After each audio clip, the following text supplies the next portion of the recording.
Moment of truth. Ito na.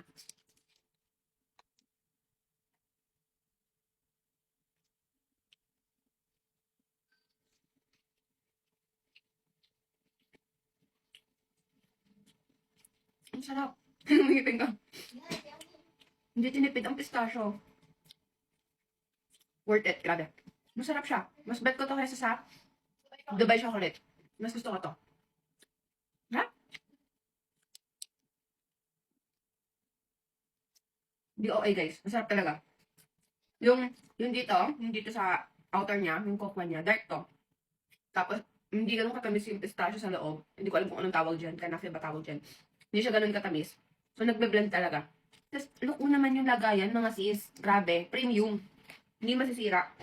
Akala ko malambot. Alam mo yun. Pero, talagang pinaghandaan. Pinag-isipang maigi. Ang pati ang lagayan. Pati ang quality ng food, masarap. Worth it. Downside, medyo messy siya kainin. Tingnan nyo, yung desk ko. Yeah, medyo messy siya kainin kasi naglalagagan. So, overall, 10 out of 10. Good job, Chicha!